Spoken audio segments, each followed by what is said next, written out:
All right. Hey, happy Friday, everybody, and welcome to another future-focused live Q&A. I'm Christopher Lind, your host.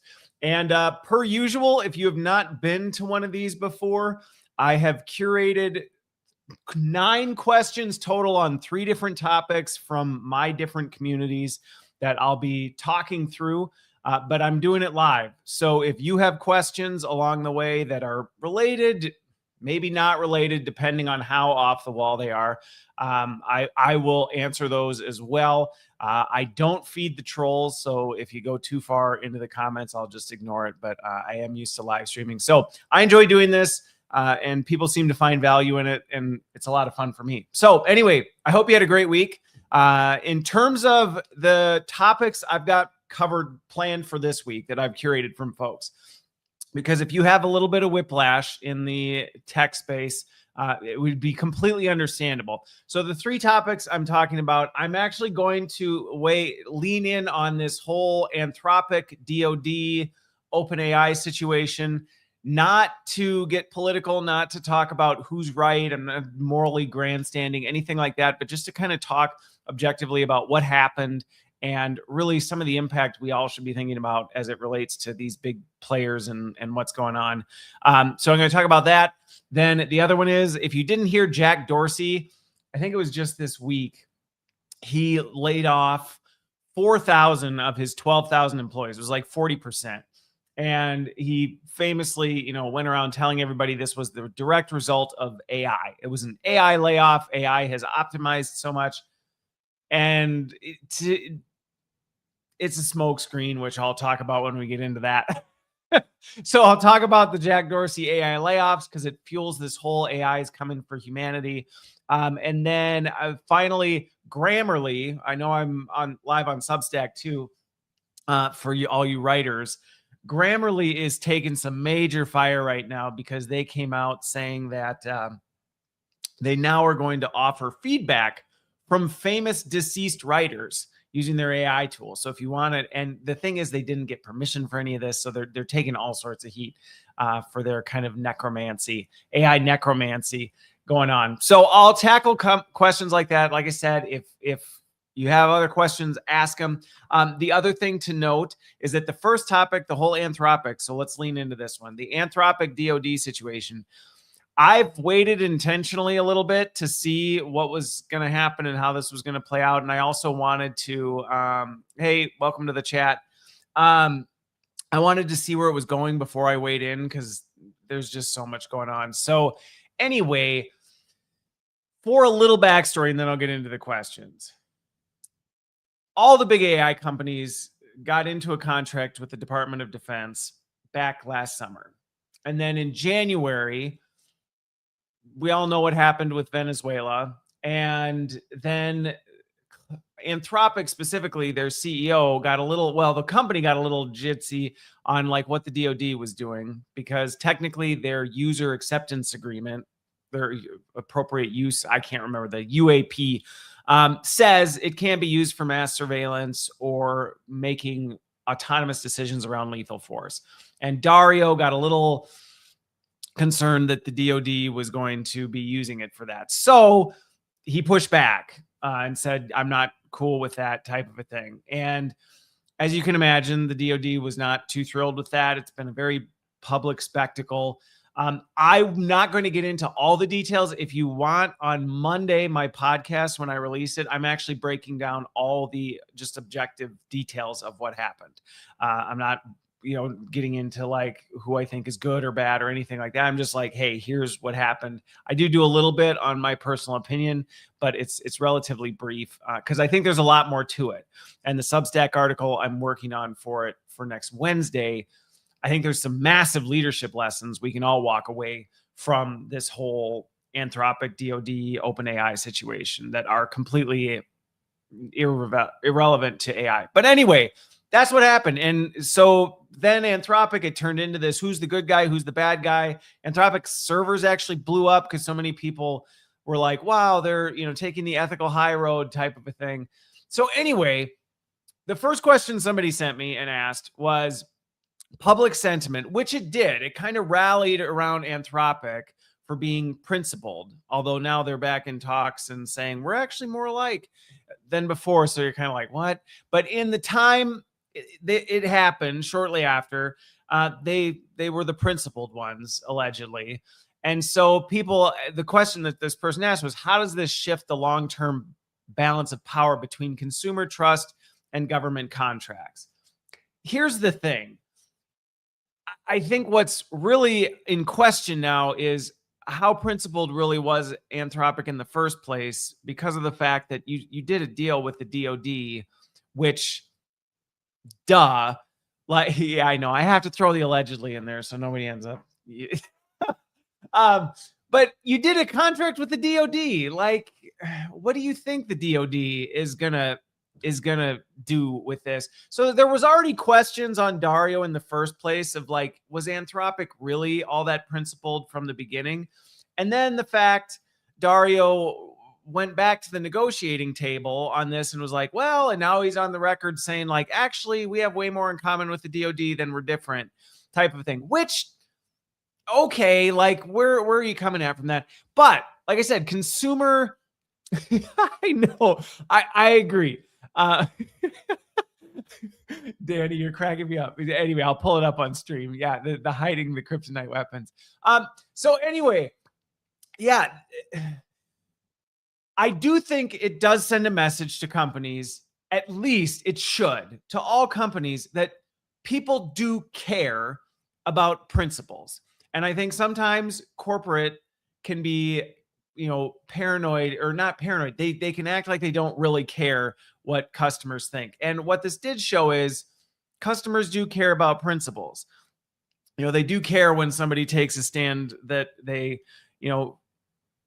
approve of. So yeah, I think that should send a message to Washington. It should send a message to the tech companies, like that kind of say like, hey, don't go too far, people won't support you. Or it should also send an encouraging message to companies that if you take a positive step, if you put yourself in jeopardy a little bit, people will back you. I mean, Anthropic got tons of stuff. Obviously, it must not have been enough to cover the government contract, since they were very quick to go back and ask for, hey, forgiveness type of a thing. But I think it should be an encouraging message, because right now, I mean, it seems like everybody I talk to is like, good grief, have we just like completely lost our way? And that's not a political statement. It's just, it feels like satirical theater right now. It often seems. And I do think people's public response, and you look now, the real loser in this, it seems, is OpenAI. I mean, people already hated OpenAI. And then, good old Sam Altman coming in going, no, we'll do the same terms and deals. Just sign up with us. Forget Anthropic. Oh, but we'll stay to our principles, but we somehow magically made it work. And people are pissed. So like, I think again, it's yet another message of being the shady robber baron doesn't land well on society. And that is very much how OpenAI is being perceived in this whole thing. Is they're opportunistic, they're willing to do whatever, they're willing to lie, they're willing to, compromise. And again, I talk about it next Monday. I've looked at the interpretive language that OpenAI is taking. I think largely OpenAI is desperate for cash. But I think they also are trying to prevent Washington from hating and basically blackballing the tech industry. So, like I said, if you want more of my thoughts and kind of some of the objective details, listen on Monday when that podcast drops. The situation is more complicated than I think many are giving it, but I do think we can all kind of walk away from the situation and go, like, values matter and the public cares. And if you violate them or you do something, because I do think Anthropic they already are taking some major backlash for saying we're principled, we're going to stick to our principles, we're not going to do it. Well, like maybe we might, actually we're not all that. So that was discouraging, I think, for a lot of people. And I do think Anthropic's going to take some heat. But they did get a lot of love when they actually stood their ground. So the second question that came through was, with OpenAI being accused of safety theater. Okay, that goes back to this whole like, we'll do it to appease the Pentagon. How should enterprise leaders evaluate the actual real world ethical guardrails of the AI models they build their businesses on? I think this was a really good question. I know the person who asked this one. I do think that there's some lessons to take away from the whole situation that are valuable, and then there's some that I think you can overreact to. So one, you can't, as a business, build your business and integrate AI based on political theater. You can't. You will you will destroy your business if you jump to a model based on what the news headlines say. While these models can move fast and while you can kind of migrate faster than you could in the past, if you were a, I don't know, OpenAI company and then this happened this week, you can't just pull the plug on OpenAI and shift everything over to Anthropic in a, support move. And I do think in some ways that's what a lot of these big tech companies are banking on, is while consumers might be able to, most of us could cancel our ChatGPT subscriptions today, sign up for Anthropic, and pretty much be fine. Companies can't, and defense contractors can't either, which is also why there's lots of headlines about the fact that despite OpenAI or Anthropic taking a stand, the DoD was still using the tech, even though they got blackballed. You can't shift that fast, which I think going back to, so how should, if you're a business leader, if you're a consumer, send me a message. I can tell you how to migrate yourself from platform to platform super fast. You can move your context history extremely quick. So if you're feeling like loyal to one AI company and then they do something that you really are uncomfortable with, don't feel locked into it. Just as an example, my company is on Gemini, and I migrated off of OpenAI last year. It took the better part of an afternoon. Like, that was it. So it's a little bit easier if you're an individual, if you're a small business, things like that, than if you're a 10,000 person enterprise or a federal government. But I think that's why business leaders right now, it's why I spend so much time talking about things through the objective lens of like, what is really going on? Because you do need to play your cards carefully. Anybody right now who's investing heavily in OpenAI should be rightfully concerned, and not just because they're opportunistic with the DoD right now. They are hemorrhaging cash. There is lots of folks that are projecting that they may be bankrupt by the end of this year. They've been all over the map on ethics. Every opportunity they have to do the right thing, they go the opposite way. So, OpenAI and Altman are taking heat over this whole situation, but not just for this situation. There was already a lot of skepticism about what they can do. Altman's on record saying he had no plan for ever making money with OpenAI. And then it was like, we just hope we can at some point. So I think as business leaders, IT leaders, whoever's making the decisions, you do need to be pretty smart on that. And I've done some work with companies where we've had to start shifting. They originally built stuff on OpenAI. And as things started being like, I think a lot of people thought they were going to be the leader for a while. And then not only did their models start performing poorly, they weren't keeping up with benchmarks. They were making promises. The finances started getting questionable. I think in general, a lot of people are starting to back out.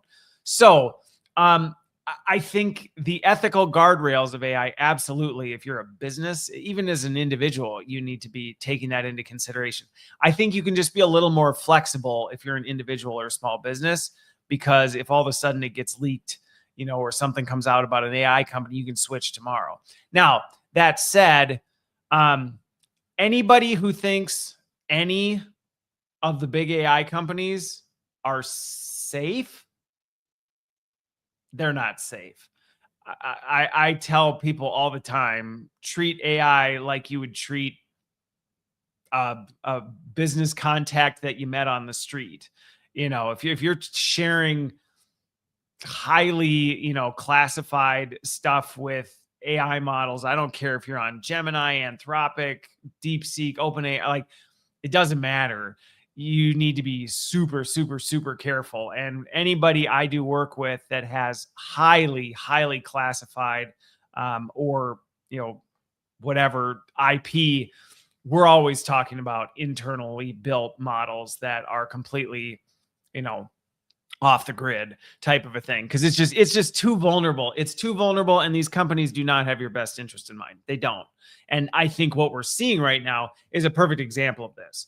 Even Anthropic, kind of swooning for ethics, they're showing real quick that, okay, maybe they're the better of the bunch if you want to take that position. But let's not pretend that they're, some morally and ethically grounded organization that is 100% committed to the best interests of its users. These tech companies, they're just not. It's about how much money can they make, and they're embedded into literally everything. And that's the problem. When you get your tech embedded into everything, it becomes very, very difficult to take a super strong moral high ground when you're like, well, so tell me why you were doing this illegal activity over here. And you're like, because it paid well.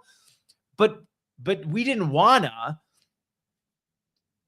Like, you can't do that. And so I do think everybody needs to be paying attention to that, but nobody should be thinking that any of this stuff is safe. Don't think your data is safe with these AI companies. Don't think they have your best interests in mind. Don't think, like, that's where when people pick a team as though like, yeah, I'm team Anthropic versus I'm team, well, I don't think anybody's team Llama with Meta. It hasn't been from the beginning, but you get my drift. Like, I just kind of look at it and go, are you serious? So just be careful. Okay. So question 3, and I actually talk about this next week a lot more. What is the government's willingness to blackball a major US AI company over safety boundaries for the future of innovation and public tech partnerships? This is probably where the DoD is taking some of the most heat, and I think rightfully should be.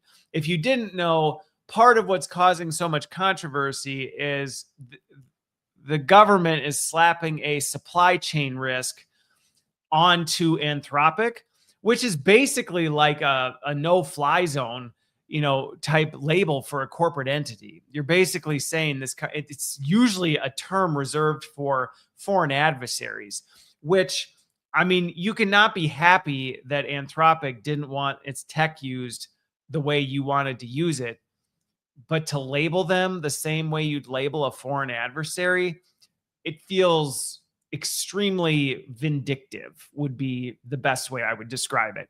And so, again, personally, I don't think it's surprising. I don't support it in any way, shape, or form, but I'm not surprised. We've seen that pattern of behavior repeat over and over and over again.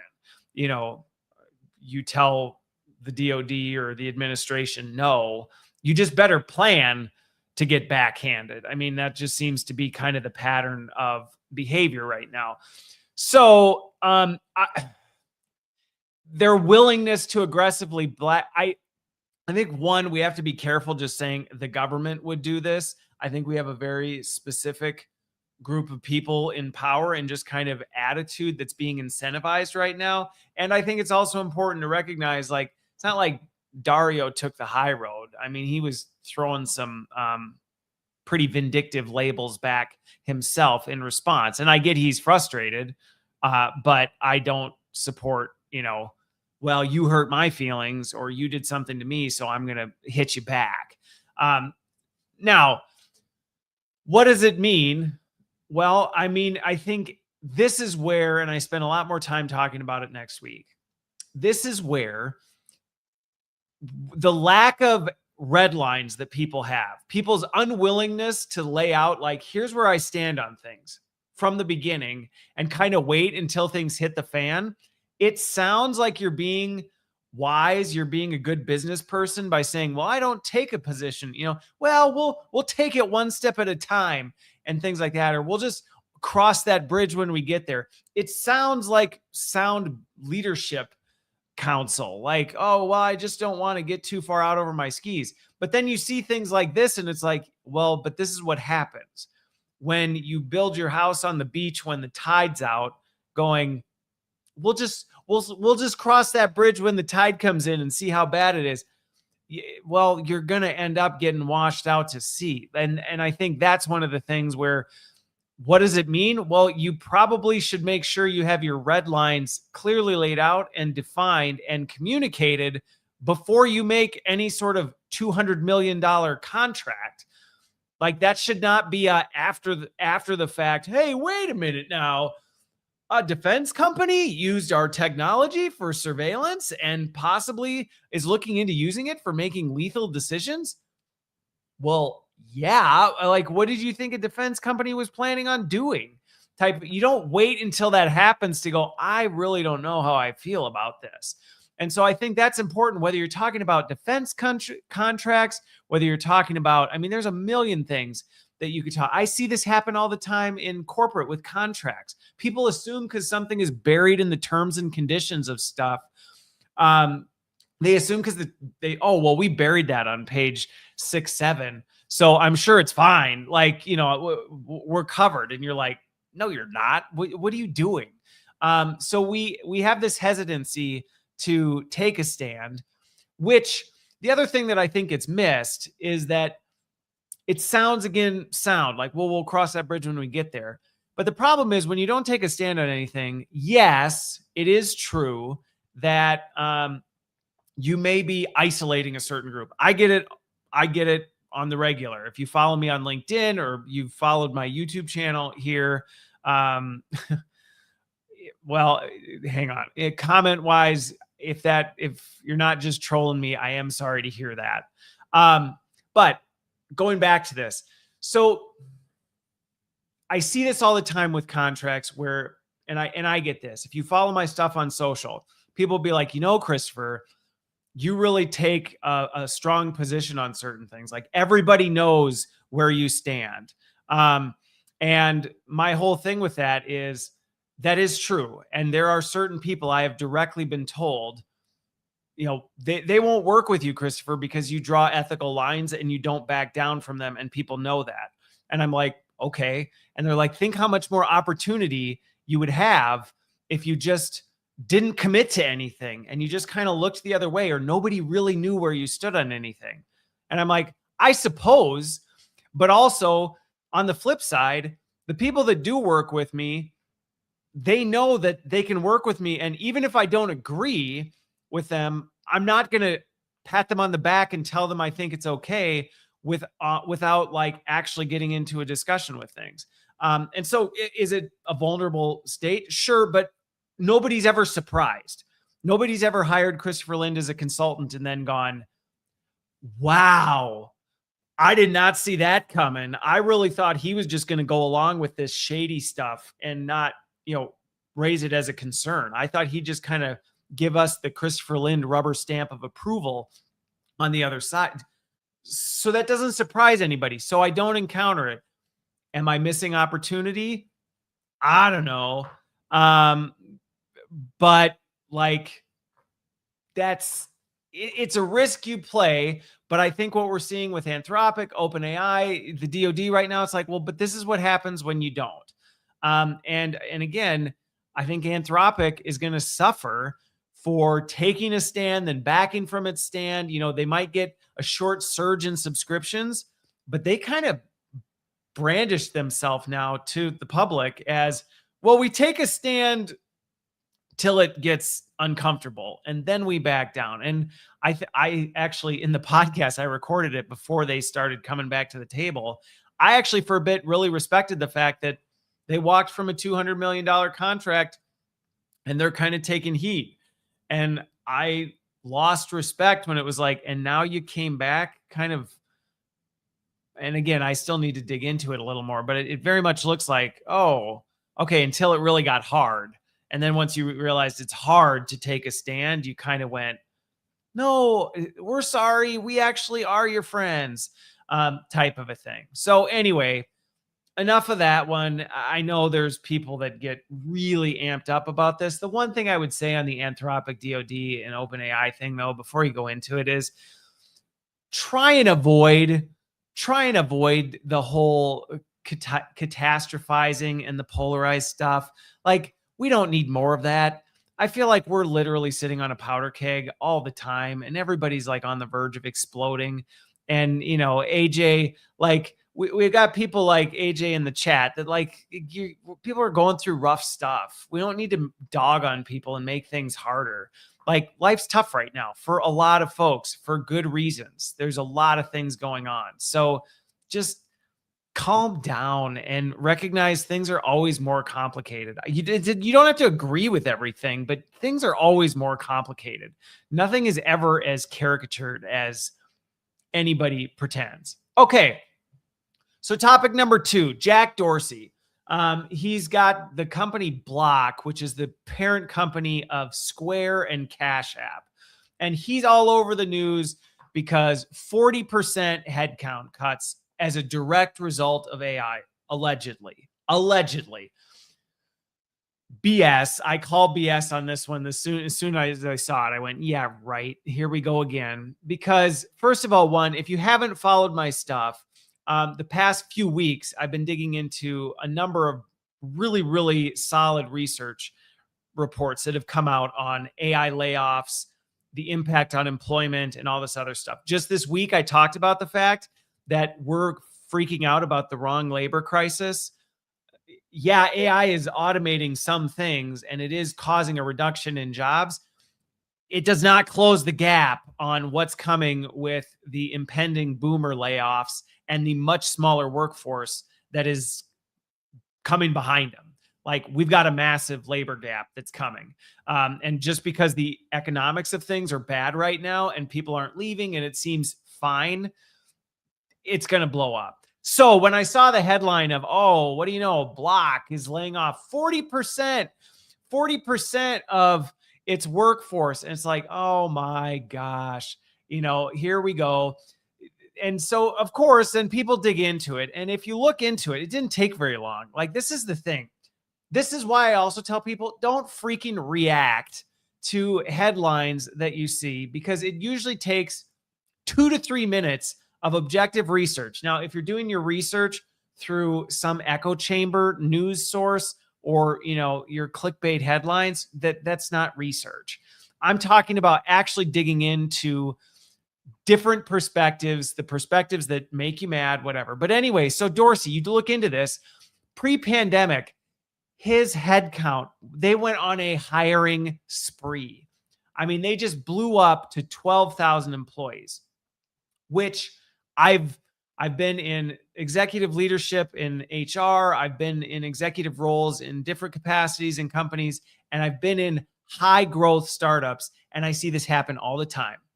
Companies get a big surge of money or things are looking really good, and they just go throw money at anything that walks.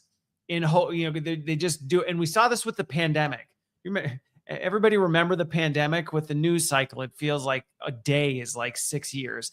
But if you remember back at the beginning of the pandemic, there were so many virtual startups, digital startups. Everybody was coming up with like, well, George, I don't blame you there. HR is often not a huge help for the people. They actually, sidebar. HR is not typically there for the employees, even though that's what they're supposed to be there for. They're usually there to cover the tails of the company and make sure they stay out of legal trouble. So if that's been your experience, George, I'm not surprised. Anyway, if you remember at the beginning of the pandemic, every stinking startup was getting a huge investment from VC, PE companies, go blow this up. You saw these little tiny companies go from like 5 people to 1,000 overnight. And it's because you get a big investment and you're obligated to. You've got to build your thing up. And so people blow these companies up. And I would almost bet, I did not do the consulting work with Block, but I would almost bet their company exploded with a bunch of bloated headcount that really they didn't know what they did. And you're welcome, George. um, and then what happens? Well, then you realize like, oh yeah, we didn't quite go on the trajectory we thought. We didn't have the growth we thought. Same thing with the pandemic. You had all these digital tools and apps back at a time when every company was willing to throw anything it had at something that might help them get through it. And so, wow, look at this. We're growing so great. I can't tell you how many companies, if you actually look at the math, went bankrupt post-pandemic because they started setting their trajectory based on early pandemic numbers. And then they went, whoa, wow, we doubled our size in over a year, and that's not sustainable. And you're like, well, duh. And I think what we're seeing is the problem is companies do this and then they don't want to be honest that they did this. It drives me absolutely bonkers when companies will do this. They own it. You got greedy. You overprojected your growth. Like all this other stuff. They won't do it. It's not our fault. And right now, AI is the grim reaper of employment, is the number one excuse companies are leaning on. For a while there, it was return to office. Return to office was the big thing. Oh, we have to get innovation, blah, blah, blah. It's about being together in a room and the human connection that we have with one. It's the same BS talking points that everybody was throwing around. And all companies needed to do was they needed to downsize. They were bloated. They weren't hitting their financials. They didn't actually want to do anything. And you're like, okay. And now it's AI. Now it's AI. Oh, AI. We brought in AI and it's doing all these stuff. And this is why I tell people all the time, look at the numbers. Look at the numbers go look at NBER's research. You can go to my Substack and look at this week's article about it. Look at last week's numbers on the remote labor index, where they're actually comparing how well does AI actually perform on a job, not just a specific task in the hands of a seasoned expert where somebody who knows what they're doing is saying, AI, I need you to do this. And they're like involved in things. No. Where you just like hand it something and then it comes back. Go look at the numbers. I'll tell you right now, nobody's wiping out 40% of their headcount because of AI. Nobody is. And so the question I got, so I get really frustrated with this because going back to George, kind of your comment, I just hate when companies lie to people. It drives me bonkers.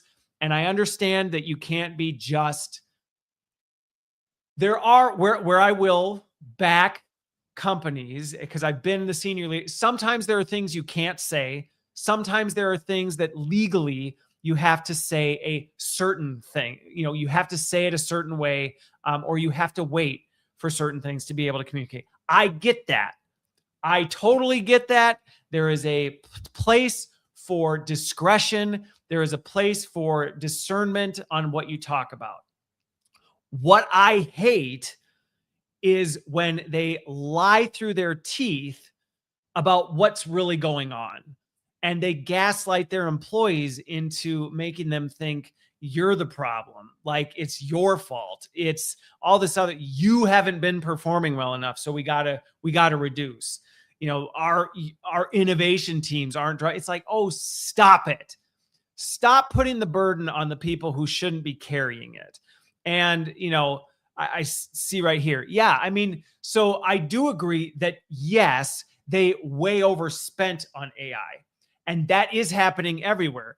Companies are just dumping money into AI and I can tell you, because I do the consulting on this stuff, I can't tell you how many times I have conversations where it's like, we need to do the AI. And you're like, do what? Like, what are you trying to accomplish? And how are you thinking AI can improve that? How is it done today? Crickets. What are you trying to achieve? Crickets. What does good look like on the other side? You want AI to improve. What does improvement look like? Crickets. And so, yes, companies are overspending on AI. Once again, it's this like marketing spin like, oh, AI took jobs.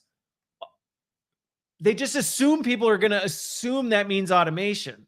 They don't want to say, yeah, well, we kind of like blew all our money and are running out of cash because we wasted it all on stupid AI initiatives. So, and I get they aren't ever going to word it that way, but there's a complete lack of accountability for we made mistakes. We, the senior leaders, made mistakes. We shouldn't have blown things up. We got overconfident. We invested in stupid AI initiatives. We doubled, tripled our headcount. When we were hiring people, we didn't even really know what they were going to do. We just said, get more of that. And then the bank balance sheet hit and we're like, uh-oh, we got to do something. So I actually think this is 100% a smokescreen. It is a smokescreen. And basically, I can tell you right now, every company that says these big numbers are a direct result of AI, it's either going to be a mistake and they're going to be hiring them back, which that happens all the time. Just watch. Pay attention to the headlines about a couple months later, 3 to 6 months later, and you'll see that they're rehiring these things. And, so here's Kate, but here's the thing. I am going to address this comment here. So it's good at specialized tasks like coding, and things like that. It can be, but what I find consistently is talk to an actual seasoned expert about how good AI is at it. You'll almost never find anybody that goes, it's phenomenal. It's phenomenal. It can do it autonomously. And I think that's the difference. If you ask a seasoned person, would you ever trust anything to be done autonomously by AI? Any seasoned person would go, heck no, absolutely not. Even in the software space, I have tons of friends who are software engineers and they're like, the code AI writes, it's okay. It's fine. It's not great. And I have to go back and I have to use it. And if I just let it pass, it'd be a mess. They would never just go, yeah, sure, let's just let agents do it and go. I mean, it puts bugs in codes. It puts security flaws in codes. It does kind of junior level developer work. It's, again, and I think, yes, that's just it. It's a tool. It's a tool that needs to be used in the hands of things. So that's why when these companies say we're just wiping out headcount as okay, normally I don't engage in the troll comments, but this one I will, because I actually joke about that all the time, that my hair did migrate down from the top of my head to my chin. So yes, that is what happened. Actually, it physically moved one night. I woke up one morning and I looked like this. It just all moved down. Anyway, just watch, pay attention, look at the research behind this. Don't get sucked into the gloom and doom that AI is coming for all of human employment. It cannot deliver on the promises. It cannot do nearly what people think. And one of the interesting things that I'm seeing is even seasoned experts, hey, everybody in the chat, even seasoned experts are saying they're starting to forget how much they're actually prompting AI. They even forget, because you get so used to it. It seems like AI is getting better, but what you forget is it's actually like you're getting better at how you talk to it. You're getting better at the things you're telling it. You're being more specific because you're getting better at using it. You go hand it to somebody who doesn't know what they're doing. Gosh, these vibe coding apps, some of the apps I've seen people who have no background in software engineering create, they're like, look, it works. And then you go under the hood and you're like, good grief, you better not put that in the public sphere. Like, you will get annihilated. And so that's the thing. It can be really, really helpful, but it's not. And the good news is, I guess the good news for people is that companies know this. I talked about it this week. When you look at this NBER data, 6,000 CEOs and C-suite leaders across 6,000 companies in 4 of the biggest economies. When asked, how much do you think AI is going to affect employment? It was like negligible. It was like 1%. So these narratives that like companies are just going to remove massive swaths of their workforce in the name of AI agents is complete smoke. It's not real.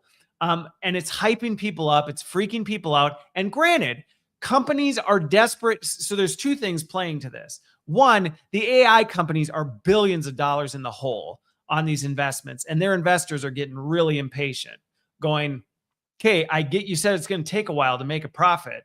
I'm not seeing the trajectory right now. So they're getting desperate. They've got to keep the hype high because they've got to keep people buying AI. They've got to do all this stuff. But then on top of it, you've got business leaders who are actually kind of fine with this whole paranoia about the AI takeover, not because they actually have any plans to wipe out massive swaths of their employees, but they're fine with it because scared people don't quit.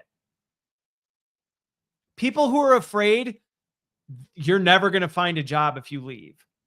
You better make us happy because AI is right around the corner, and we're thinking about it. We're thinking about getting rid of all of y'all and replacing you with an agent. And in many ways, not all cases, but in many cases, it's a power play to keep people under control and keep them from making, actually, well, we've been talking about this whole theme, standing up for themselves and going, no, you're going to pay me a fair wage. Like, no, you're going to treat me with dignity and respect. I'm not just an asset to be, tossed around. People are much less likely to do that when they think the AI apocalypse is coming for employment. And don't think for a minute that people in power don't know that. And fear is a very powerful way to control people. It's a very powerful way to control people. It doesn't last. It's not sustainable. It doesn't actually achieve performance. It achieves compliance, but it doesn't achieve high performance. And that's one of the things I talk about in the consulting work I do all the time is you might think it works well to keep your employees afraid and kind of like in the dark because at least they don't quit and they show up to work. Okay, true. But they're also not putting out the best work. They're doing the bare minimum. Like most people are just like, they're afraid to get whacked. And that doesn't lead to high performance. You're missing out on innovation. You're missing out on profits. Like it's a lose-lose. So that's the unfortunate part. And that's the part I call out. And again, I said it earlier in the chat. People are like, Christopher, it's probably not the best. It's probably not the best path in your consulting to talk openly about the nonsense that's actually going on, because doesn't that prevent these, CEOs from wanting to work with you, or these, government agencies from wanting to partner with you? And it's like, I mean, the ones who want me to come in and lie to their face or, pat them on the back and say what they're doing is okay. The ones who actually are open to hearing it, and the ones who actually want to do the best that they can and actually achieve high performance, it doesn't affect those. Those folks still are willing to do that work. And again, I work with people I don't agree with all the time. There are a lot. It's almost borderline frustrating the number of meetings I'm in where I'm like, this is not okay. And I am being openly clear, and I'm, this is the wrong move. So yes, you are 100% right with this one, Bandito, that yeah, it's why the public hates big tech right now. People are getting much wiser to the games they're playing. And I wrote about it yesterday. I'm like, if people knew what defense contractors were doing with AI, they would lose sleep. Their blood would run cold. If people knew the amount of data that these big tech companies have been harvesting on them, we would be rioting in the streets. And in some ways, that's what's happening with OpenAI right now. To me, the tragic part is this is where you see the political theater of like, no, but Anthropic is the good guys. And you're like, no. Don't be fooled by the political theater. That's all a distraction to keep everybody like mad at different players while they all keep playing the game.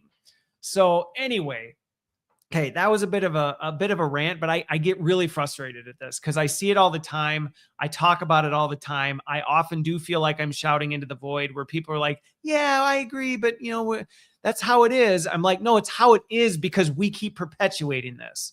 We keep doing it.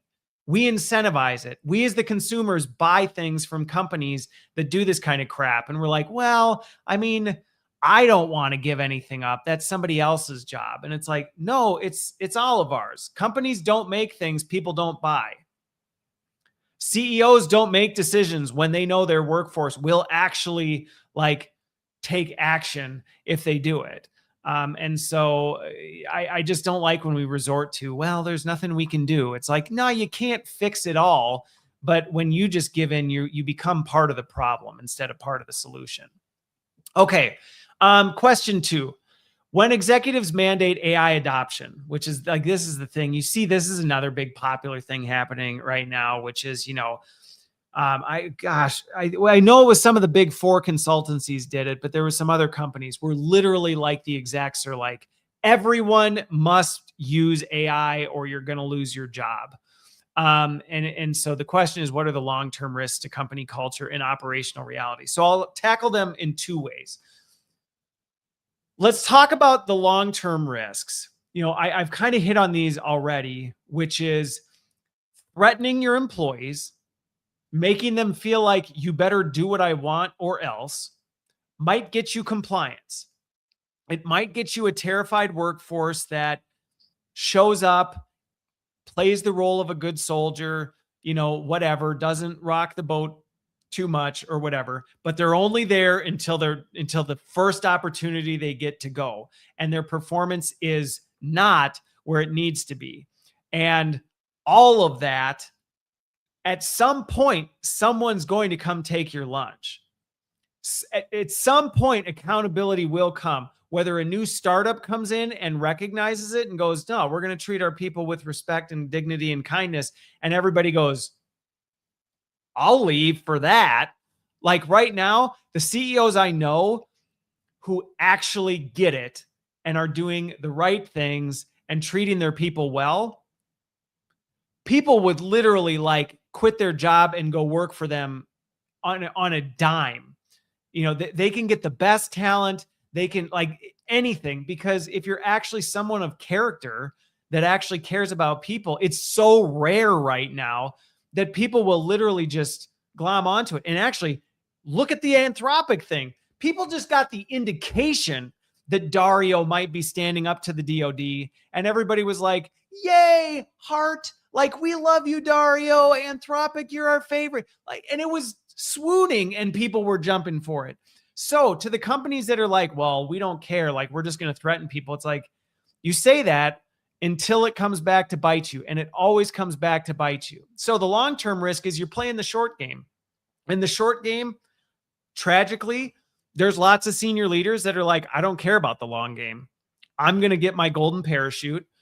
I'm just going to, spike profits for the 2 years I plan on running my thing. And then I'm going to dip. I'm going to take my package. I'm going to sail off into the sunset. I'm going to leave dynamite at the foundation. If it burns, it burns. It's not my problem. And I hate that. I hate that because it's everybody left in the wake of it that suffers for that. That pisses me off. But for the investors, for the people, and this again, like I say this to boards all the time, I'm like, you think this is fine that you bring these CEOs that just scrape, scorch the earth to get a short-term profit and then dip out. You think that's good for your investment, but the VC companies, they do the same thing. But long-term, it's catastrophic. So long-term risks, I mean, if you want to build a company, you want to do something that lasts longer than, a few years, a few quarters, and you actually want like to be a top performer, well, then don't pull this crap. Now, in terms of the operational reality, the mandating AI across all roles is just reckless. It is reckless. And I am outspoken about this with business leaders all the time, that when you just tell people use AI, that is the dumbest mistake you can ever make. First of all, one, you're not telling anybody, and that's like telling people breathe. Make sure you breathe, everybody. Like, well, duh. Like, but it doesn't give them any direction on like, for what? How? Is there certain things that we're looking for? There's certain performance measures we should be targeting. Like, what does that even mean? And basically, you're 100% putting onus on employees to do it. And you haven't even defined what you want. And it just makes you, one, look really dumb. But two, it pushes people to make really stupid decisions with AI. And I see this all the time. I see this all the time where people will call me in and go, I've just been tasked with, I've got an AI mandate. I need my entire organization or my entire business function to be using AI. And kudos to them. Kudos to them for sorry, I just saw the comment. Yeah, I get a little animated. So if you don't have the volume on, you'd think I'm very angry. But kudos to these leaders who do reach out, because they're like, look, I know now I've been mandated with this, but I want to do the right thing. Like, I want to do something of meaning. I want to help my people. Like, I want to actually do something that doesn't burn the house down. And it's possible. It's possible to do this. But when executives make these sweeping gestures and like send out a memo to the entire company saying everyone needs to use AI or else, you are signing yourself up for catastrophic consequences. And I see it time and time again. And people are like, no, we're gonna be the one who beats the odds. And I'm like, no, you're not. It's just a matter of time, or a matter of who is the one that takes the hit. So anyway, that's what you're dealing with. Okay, so question 3: how do we separate the genuine, measurable productivity gains from AI, from the AI costume that companies are currently wearing just to appease Wall Street investors? So this is a funny one. I actually got asked this on a panel the other day. Somebody asked me, so how do you tell if somebody's using AI in a meaningful way or if they're just blowing smoke? And I said, ask follow-up questions. Because it's the truth. It is honestly the truth. Like, and again, this can be hard when you're talking about like AI on a macro level. Most of the people probably watching this or anything like that, you may not even be in the position I am, where you're sitting on a board, or you're, involved in executive consulting where you're actually able to ask these follow-up questions. But if you get the opportunity, if somebody is telling you about how AI just radically changed their business, and, they're seeing double-digit income growth, and I had somebody the other day told me that they've scaled their company like 6,000% with AI. I'm telling you, ask follow-up questions. Ask how specifically. Tell me specifically what you're doing. And how do you know that AI is the one responsible for doing that? How do you know that wouldn't have happened otherwise? You will just watch. You'll watch the color drain from people's face, because they're like, I don't know. Like, I'm just saying it. Like, I really actually have no idea. People who are actually using it, like if you were to ask me, Christopher, how are you using it? I could explicitly tell you, I'm using it in this way for this purpose. This is how I decided to use it for this. This is why I don't use it for this. Like, people can answer follow-up questions when they are using AI in a meaningful, measurable, like discerning way. And you can cut through the noise. But this is true with just about anything. Like, there's a reason people fly off the handle when they get asked a question that goes beneath the surface. And it's like, because they don't know the answer, or they don't want to tell the truth. Like, that's why people lose their minds. So the same is true with AI. If somebody's telling you how great AI is and it renovated their business, and you go, oh, really? Tell me more about that. Specifically, what are you doing? How did you decide to do that? How are you measuring whether or not it's effective, or that it's not opening up risk? You'll watch the pivot. You'll watch the goalpost move. You'll watch the gaslighting. You'll watch people fly off the handle. And don't immediately jump to judgment, but like, take it as an indicator that what they're telling you may not be an accurate assessment of what it is. Now, in terms of like how we're going to see this at a macro level, tragically, most people probably aren't. Tragically, they're not. Because companies hide this stuff. They bury it in earnings reports. They bury it in different things like that. It's rare to find a company that will actually be open and honest and transparent, especially if they're publicly traded, because heaven forbid their stock takes a dip. And so they're so overly cautious on saying anything. So the reality is, for most of you watching or listening to this, you probably won't ever be able to tell if something truly is an AI costume or not. And to some degree, that's not your business anyway. So let it go. But what I will say is the AI costume, most of what you're seeing is an AI costume. Pretty much all of this hype around like AI is going to take over everything. It's on the verge of being AGI, and then it's ASI 3 months later. And what they don't even have consistent definitions for these terms. And there's a huge incentive to keep y'all scared and freaked out and terrified of what's around the corner, because then you're not paying attention to what's really going on. So I won't just say there's no merit to any of the stuff that's happening. So don't quote me on that, but I will say a lot of it is it's not at all what it seems. And I'm saying that as somebody who specializes in AI consulting. So like, I have every incentive in the world to tell you should hand over your whole business. You should pay me gobs of money to, double your business by next week using AI. And I couldn't do it in good conscience because it's not true. The data's not there. The AI doesn't perform that way, and it only harms people in the long run. And I get very, very, to whoever it was who joined when I was in one of my like midstream hyped up modes, I get very, very upset when people exploit the vulnerable and people take advantage of folks. And so just take that with a grain of salt. And if you find value in my content, follow it, subscribe to it, because I do try to help break it down. I try to help go, okay, here's where there's some truth to that. Here's that grain of truth that they're pulling on and then blowing up for their own benefit. So you can just be more informed. I'm not saying you have to agree with me. I have tons of people who don't agree with me. I actually love diverse perspectives. My friends are all over the map, and I appreciate it because it challenges me to think differently about it. It's part of the reason I can talk about so many different positions, is because I have really good friends who are in all of them, and they tell me objectively, because they know I won't call them an idiot or get into an argument. I'll actually genuinely want to understand, like, based on what, like, how.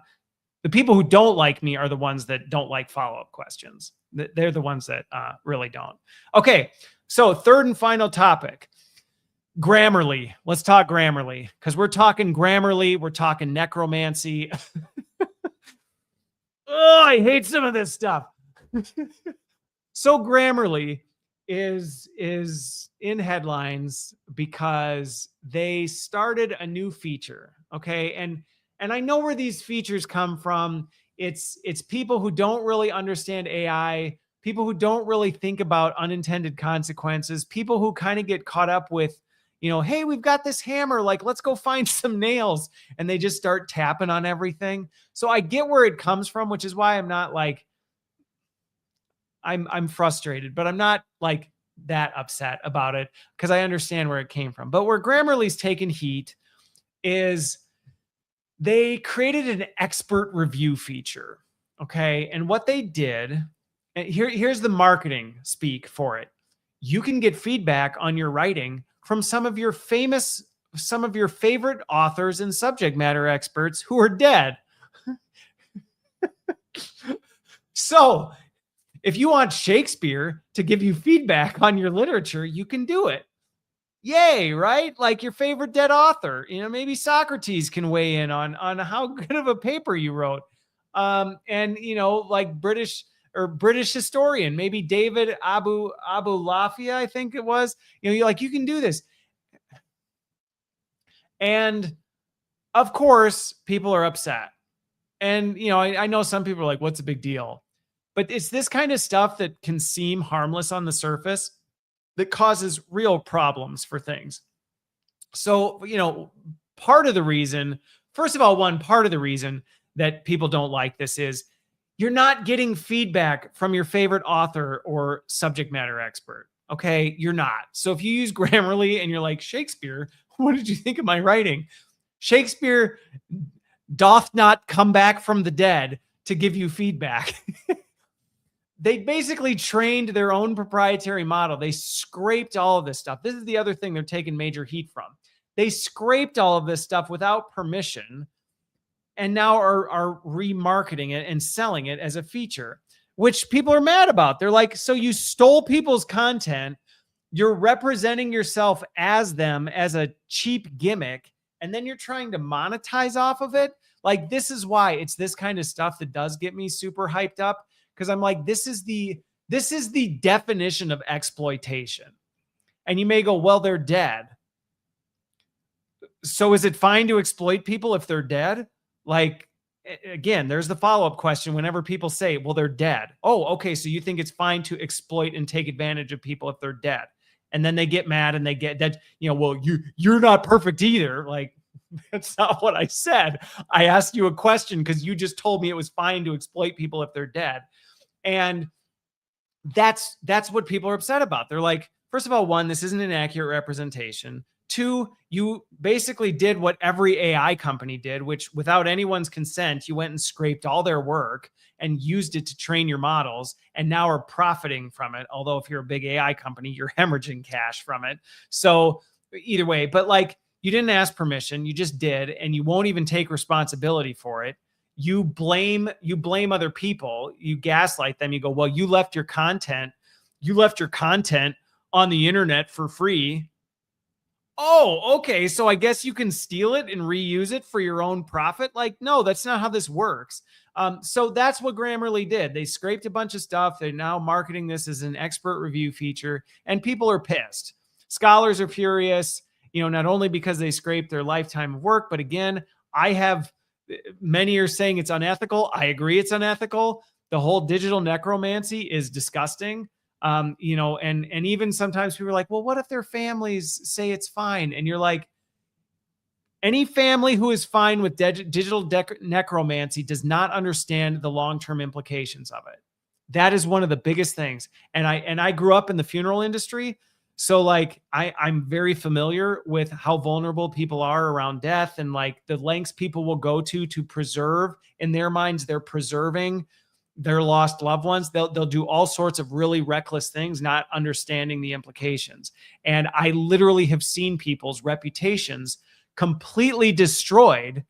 By the way, Bandito, yeah, you can ask questions at any point. I'll weigh in on them. That's why I'm live. But what you don't realize is once the person's gone, AI does not actually stay in the bounds of what it's trained on. So it's not just remixing the things people said. And also think about it. What somebody says, like a person, the things that they say are contextual. If somebody made a digital clone of me, even if they cloned it on all my YouTube stuff and every article I've ever written and every LinkedIn post I've ever written, and then turned it into an LLM, it would not be me. And whatever you asked it, I would go, that's not me. If I was alive, I would go, nope. And I know because I've been propositioned to do this multiple times. Christopher, do you know how much money you could make if you just made a digital clone of yourself and then sold it as an expert, a subject matter expert? And I'm like, well, yeah, I do, but I'm not interested in pouring gasoline all over myself and then lighting a match. Like, absolutely not. I'm not going to have an AI model go rogue and then go say a bunch of stuff as me. And then people are like, did Christopher say that? Or did AI say that? You can't clear this up. And so there's some real ethics behind this that is just when people actually start. And again, I know, because I have these conversations with people and you just watch the color drain from their face. I had an organization, just as an example. Okay. Here's a case study. I had an organization. They got sold on this great idea that if they cloned some of their senior most leaders, it'd be a huge asset for the company because the employees would be able to ask these digital clones questions. It'd be a way to humanize the senior execs, because now you could talk to their clones and you could get answers. And I got called in emergency mode because it was already going off the rails. And I'm like, shut the whole thing down. Because just look at the Twitter bot incidents. Like, look at any of this stuff. The second you make a digital clone of someone, it goes so wrong so fast. And the sad part is I've seen countless stories of people who have been sold. They're called death bots. Hey, your spouse died, your child died, whatever. and it's like, here, let's make a digital clone of them. And I'm like, oh, please don't do this. And then they do, and then it goes sideways, and it's just so bad, so bad. So just be really careful with this stuff. Okay, so I got my 3 questions, but Bandit, I'll answer your question here. So recursive self-improvement AI. So here's the thing with self-improvement, okay? And because this is where all these AI models are trying to go. They're trying to get to this point of like, we need to get AI, and correct me if I'm wrong in the context of the question you're answering or you're asking here. But a large part of this, because this is what ASI, artificial superintelligence, is trying to get to. They're trying to get to AGI first, which is like a totally autonomous AI researcher that can then start doing its own AI research on itself and then reinvent itself and then take us to ASI overnight. Okay. That's the, dominating narrative of where this is all going. So my thoughts on this. First of all, one, we're nowhere near where a lot of these stories are going. So if you go on YouTube and you search like, AI 2027 and you're reading all these things, like, could AI wipe us off the face of the planet by 2027? Yeah, it could. Not for the reasons these things are saying.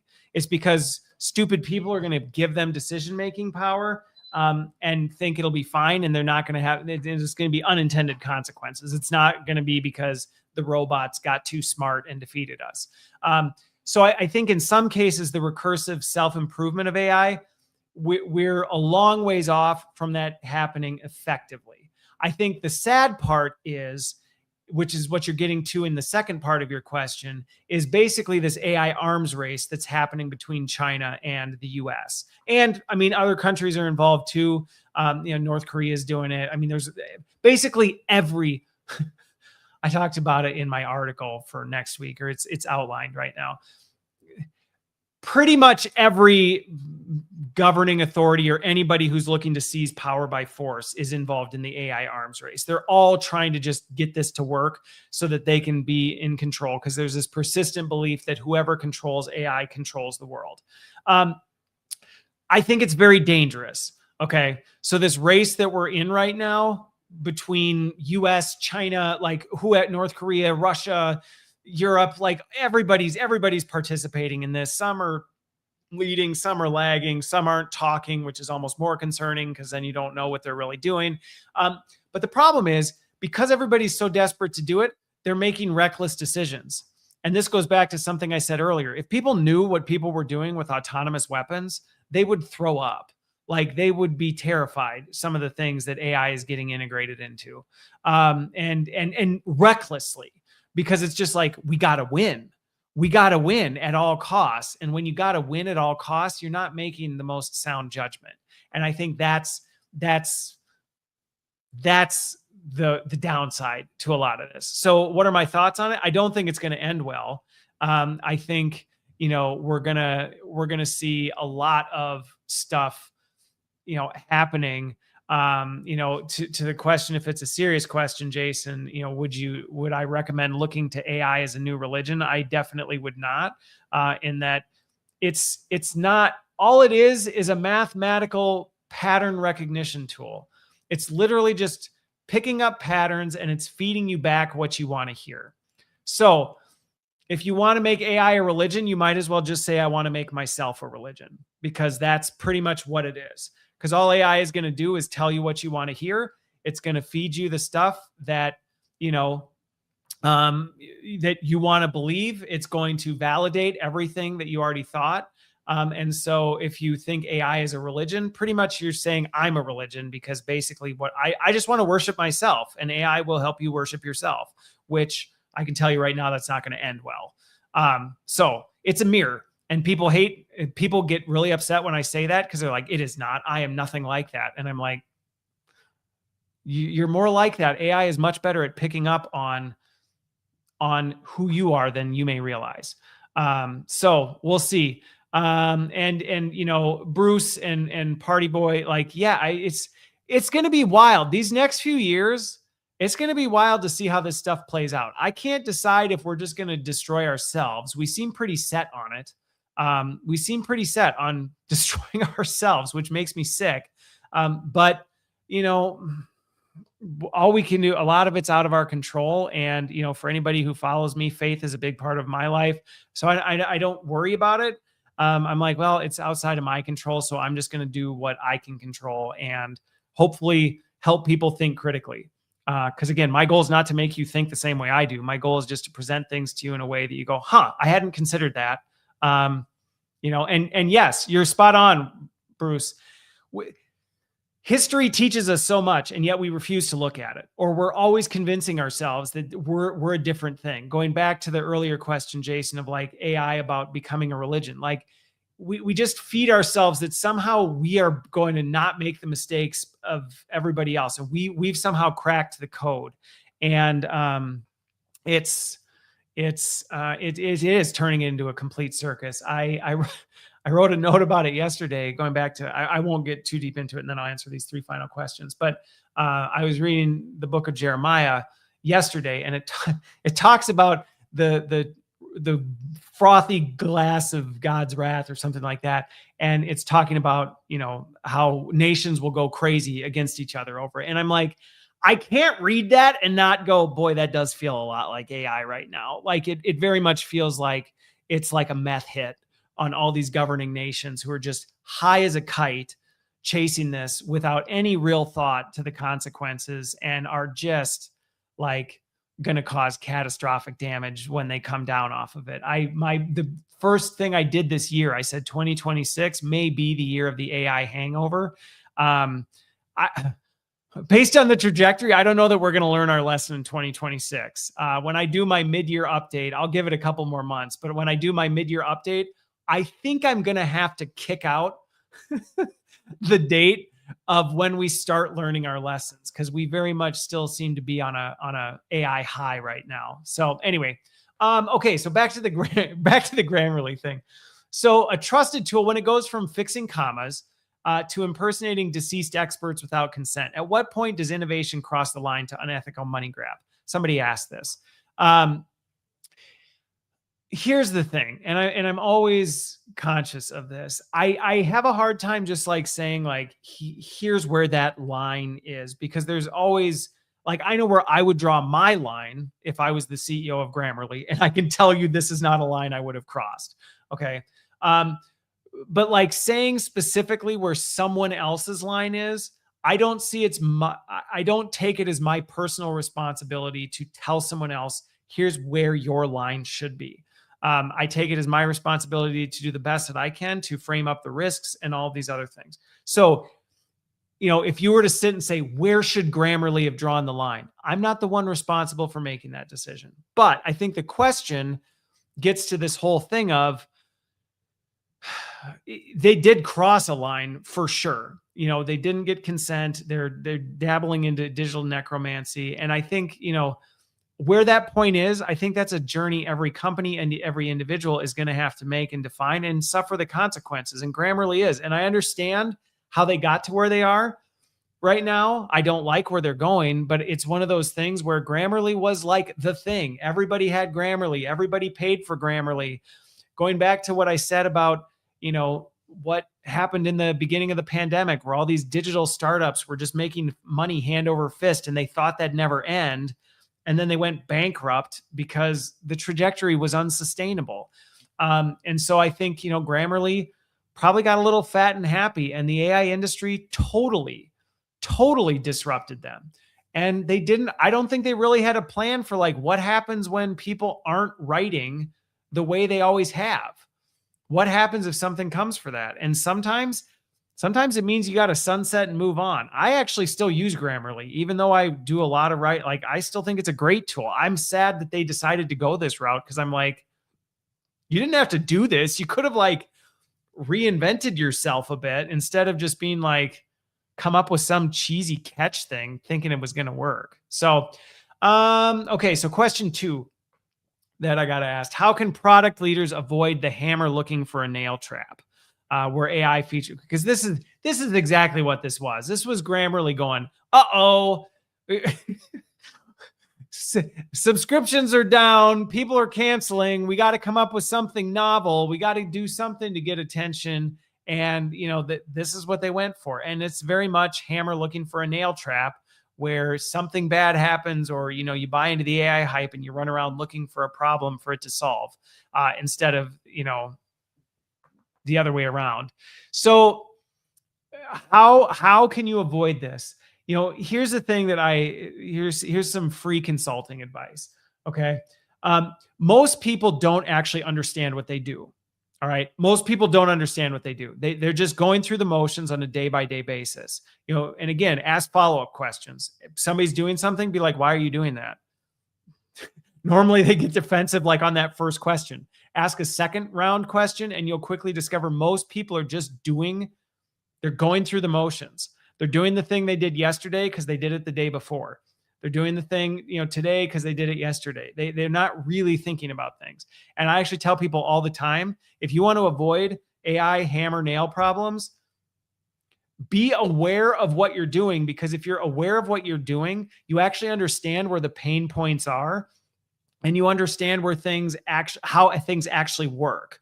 And so you're much more likely to say, here's a real problem we're trying to solve. Like, this is actually getting in our way. And then you can objectively examine, can AI do this better? And you'll know whether it's doing it better because you actually understand what it was doing before and what you were frustrated with. I see this all the time in consulting, where people just throw AI at something and then they say, I think it's getting better. And you're like, how do you know? You didn't even baseline what you were doing before. You just added AI into the mix. How do you know the money you spent on it, the time you've put into it, the errors that you're going to be fixing on the other end? How do you know that's a net positive when you have no baseline? And that's one of the things, Dave, you said it well, right? People and companies, they're on autopilot. They're just going through the motions. And so they when things go sideways, they just throw spaghetti at the wall. And then anything that peaks, they're like, it worked.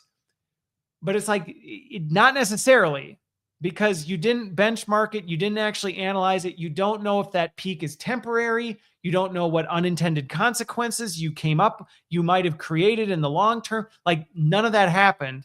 And so when people say, how do I avoid making huge mistakes with AI? My first piece of advice is always, we got to figure out what you're doing today. And we have to figure out, understand it. Understand the complexity of it, so that we can start to look at, where might AI make sense? Where might it not? How do we analyze and actually assess whether it's making an impact or not? And the problem is, everybody wants to skip that step. Everybody wants to skip that step. That is like the number one question I get. Well, how do we get around that? You don't. You don't. And that's the problem, is everybody's on autopilot. Then the plane starts rattling, or AI starts coming in. They're like, quick, how do we stabilize? And you're like, well, we should probably figure out why the plane's rattling, don't you think? Shouldn't we figure out if the jet went out or the hydraulic systems? Don't you want to diagnose the problem first? Most people are like, no. I just want the plane to quit rattling. And I'm like, well, no, we're not going to do that. So there you go. That's my answer. There's some free coaching for you. Okay, final question, and then I got to wrap. So with the fierce backlash from the academic community, what are the ultimate brand reputation costs of forcing AI into sensitive, human-centric workflows without asking, should we? This is I know the person who asked this too. What are the ultimates? I mean, literally, I don't know that you can really put a cap on it. I actually know some companies that have actually gone under as a result of this. They were successful, thriving businesses that got way too rogue, way too John Wayne with AI, and they found themselves in court, bankrupt, and completely, underwater. So, if you're a business doing it, you can completely destroy your business. It is that serious. And that's one of the things that I think is an adjustment for a lot of companies. And I find this in a lot of my work, where I end up having to talk to people about it and go, I don't think you realize you're playing with enriched uranium, on steroids. You're playing with an accelerant, an amplifier that will not only amplify things bigger than you could have ever imagined. So, the days of business where you used to go, well, let's just we'll throw it out there and see what happens. The problem with AI is it amplifies it so big. You think you're throwing like a little stone into the water to see the ripple effect. And it's like dropping a, 40-ton boulder into the water. Like it just boom. But it also happens super fast. And you can't just like reel it back. And that's what happens with a lot of these companies. And you see this happening left and right, where companies just make these reckless decisions on a gut feel. And then afterwards they're going like, oh boy, yikes. How do we reel this back? And unfortunately, like sometimes you can, sometimes you can't. Tragically though, and I think this is my kind of closing statement, I wish I could say this was just an AI problem. This isn't an AI problem. This is a problem we're seeing left and right. And again, I'm not getting political. I'm not, taking sides on it. This is happening everywhere. People are just like exploding out of the gate without any thought or consideration to what they were doing before or the implications of their actions. And then it blows up and it's like, well, now what do we do? And then when people start asking questions or accountability starts coming, instead of taking responsibility, people get defensive. They shift the blame. They try and throw people under the bus. And it's honestly disgusting. And we're gonna reap the consequences of this. So my best advice to close out is slow down. And I don't mean go slow. Okay. People who work with me know I move very fast. But I'm all about let's go slow in the right places so we can move fast later. And so slow down to go fast. Take the time to understand what you're doing. Take the time to understand the implications of, the possible unintended consequences. That's why I encourage people, be friends with people you do not agree with. Be good friends with people you do not agree with, because they will help you see things you don't want to hear. They will help you think about things that you would otherwise avoid. When you get in an echo chamber, you are extremely vulnerable. You feel impenetrable. You feel super strong because everybody's telling you, yeah, you're so great. You're so smart. You've thought of everything. They're not going to tell you, yo, bro, like that is the dumbest idea I have ever heard. And this is going to blow up in your face. And so you're extremely vulnerable. So surround yourself with people who you don't like or agree with so they can tell you things, and learn how to engage in that so you can think things through, so you can understand, yeah, you know what, that is a good point. I hadn't considered that this might blow up this way. It will help you with that. Be willing to listen to it. Doesn't mean you have to take everything you hear, but be willing to listen to it and seriously consider it and go, you know what, okay, like maybe I won't go all the way there, but I can at least account, and I've now thought through this. So when I get the follow-up questions, I can answer for it and say, I did consider that. I did this all the time when I was in my executive roles. I would think through things. I would take feedback from my teams. I would take even ideas that I was like, there's no way that's going to work, but let me think about it, so that when people would ask me follow-up questions, it goes, well, what about this feedback, Christopher?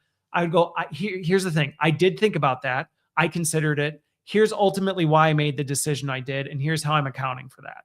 They still may not like it. They still may not agree with me, but at least I've considered it.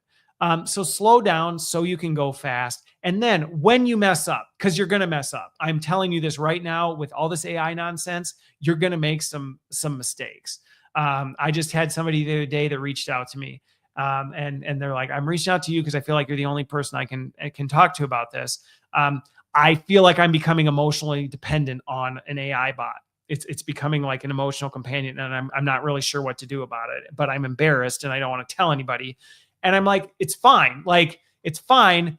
Good to own it and deal with it, instead of going like, I'm just going to pretend this isn't happening. And it did happen. And go ahead and read the research on this stuff. It's a major problem right now. There's a reason AI girlfriends are one of the top trending AI trends right now. Is that people they're becoming emotionally dependent on this stuff. They're turning to AI for friends, and going back to something somebody asked before. It's because it's a mirror of you, and that seems cool on the surface, and it's very addicting to have somebody who tells you you're right and tells you everything you do is brilliant and tells you how wonderful you are. And you never get the people like I get in the troll comments going, you're wrong, that's dumb, you're bald. Like, okay, like whatever. AI is not going to do that to you. And so we like to gravitate towards it because we never have to deal with hard things. And so that's the thing, is when you make a mistake, well, just take responsibility. I'm not saying go post it all over social media. I'm not saying go TikTok live and broadcast stuff. I'm saying reach out to somebody you trust, talk to them, go, look, like I messed up. And then you can work through it. That's all. Yes, 100% Bandito, 100%. And I think that's a great comment to conclude on. Pride always comes before destruction. Always, every freaking time. Your ego is your biggest enemy.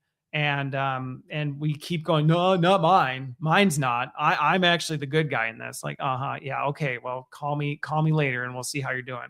So anyway, this was an extended live. I had a little extra time today. So thanks everybody. Always enjoy the comments, even the even the trolls, even though I don't engage with them much. Every once in a while, it is fun. And thanks for being here. If nothing else, I hope this challenged you to think. You don't have to agree with me. You don't have to take the same side I do, but I just hope you spend more time thinking critically about what you're doing so you don't get sucked into this, because it's a wild world and a lot of people are going to get very seriously hurt. They already are. So with that, have a great Friday, have a great weekend, and we will see you on the other side.